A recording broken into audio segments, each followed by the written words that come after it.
Bonjour à tous, bienvenue dans ce Morning Vest. On est le 12 juin et tout de suite on commence avec les plans sur les indices américains avec le S&P 500.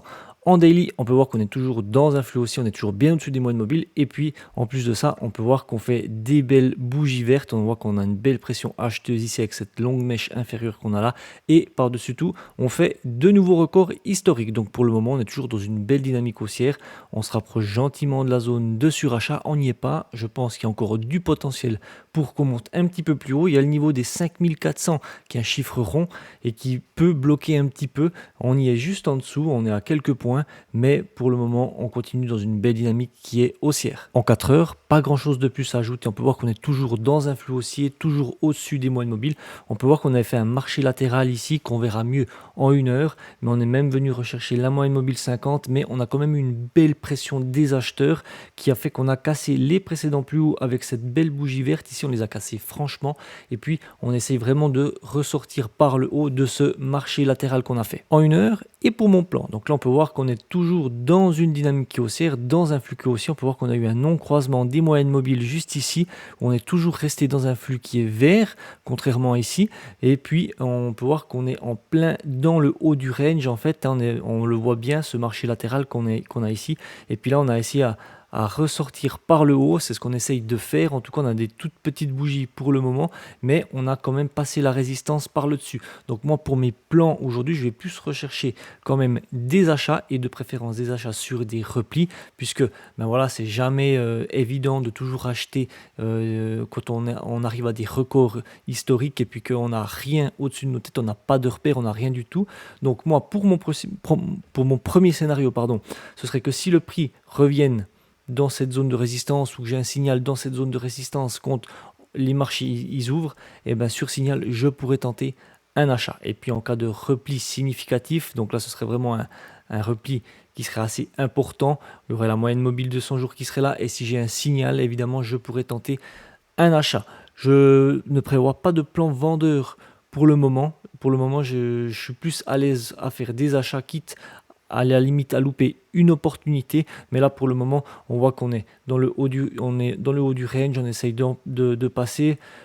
Éventuellement, si on a un signal de retournement, on pourrait essayer de tenter un short, mais on est quand même dans un flux qui est très haussier, donc je préfère miser vraiment en faisant que des achats. Donc voilà pour le S&P 500. Le Dow Jones, en daily, on peut voir qu'on est toujours dans un flux baissier. On peut voir qu'on avait essayé de repasser ces moyennes mobiles par le dessus, mais sans succès. On n'a toujours pas réussi. On est même venu rechercher le 61,8 de tout ce dernier mouvement haussier qu'on a ici. Et pour le moment, on est toujours dans cette zone de polarité. On est vraiment bloqué au-dessus. On est entre la zone de polarité et les deux moyennes mobiles. En 4 heures, cette fois-ci, on peut voir qu'on est toujours dans une phase de range. On est toujours dans une phase d'accumulation. Et puis on peut le voir, on est vraiment dans une tendance qui est neutre suite au croisement répétition des moyennes mobiles. On était en flux baissier, haussier, baissier, haussier, baissier. Et là, on est soit au-dessus de cette zone de polarité qu'on a ici, soit on est en dessous. Le prix, ne sait pas trop où est-ce qu'il veut se situer. C'est vrai que quand on arrive à passer les moyennes mobiles par le dessus, on vient les repullbacker, mais ça ne suffit pas, on repasse par le dessous.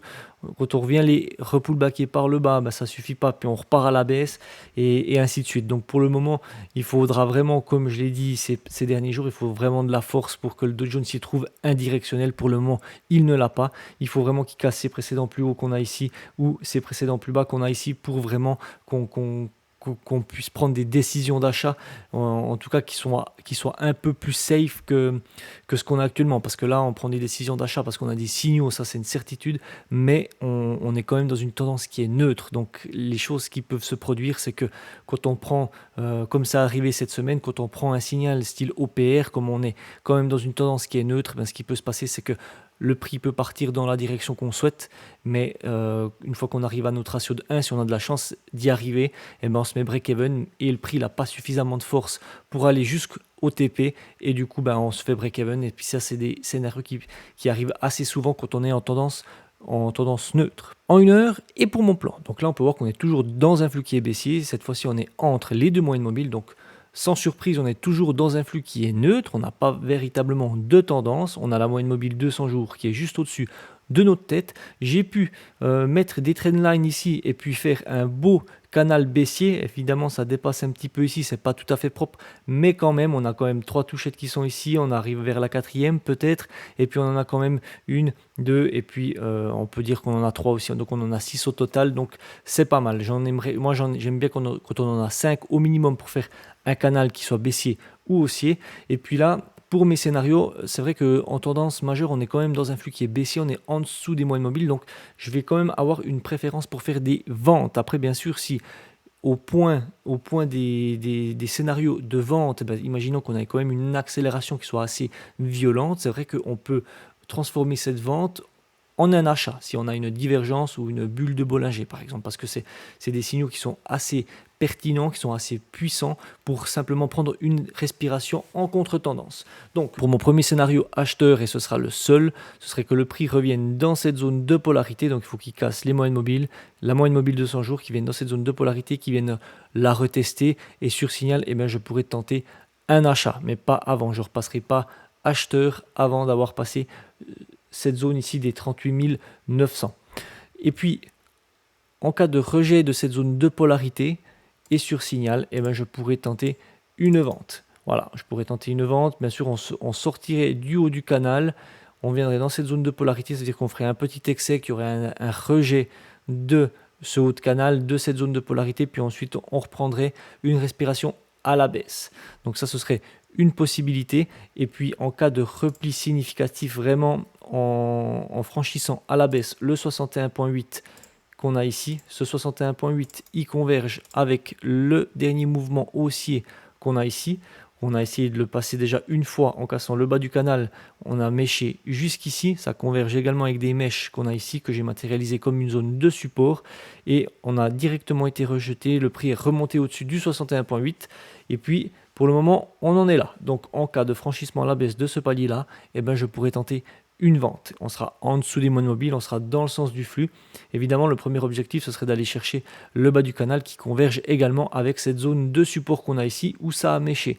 Après, si on peut aller chercher un petit peu plus bas, dans l'idéal, ce serait évidemment plus sympa. Après, il faut qu'on voie avec le ratio ce qu'on peut avoir et ainsi de suite. Mais voilà, premier objectif, en tout cas, si on a un bon ratio, ce serait en tout cas d'aller chercher le bas du canal qui converge avec cette zone de polarité, ou en tout cas qu'on se soit notre ratio de 1 qui soit juste avant, comme ça, au pire des cas, si le prix n'est pas assez puissant pour aller chercher le ratio de 100, si on revient au prix, on est break-even, pas gagné, pas perdu. Donc voilà un petit peu les scénarios pour le Dow Jones, et on va voir le dernier indice maintenant. Le Nasdaq, en daily, on peut voir qu'on est toujours dans un flux qui est haussier, toujours au-dessus des moyennes mobiles, toujours en train de faire un nouveau record historique. Donc là, pour le moment, on peut voir qu'on avait les précédents plus hauts qui sont ici, on est venu se rappuyer 3 fois dessus avant de repartir à la hausse. Donc pour le moment, on est vraiment dans une dynamique qui est saine, il n'y a pas de signaux de retournement ou quoi que ce soit.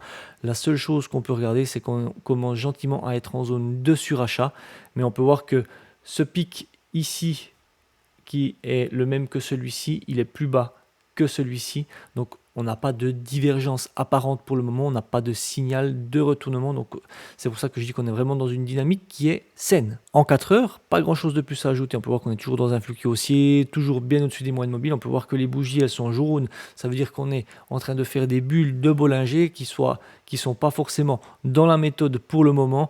Là, donc si on est en train de faire des bulles de Bollinger, ça veut dire que potentiellement on est un petit peu en surachat au niveau des bandes de Bollinger.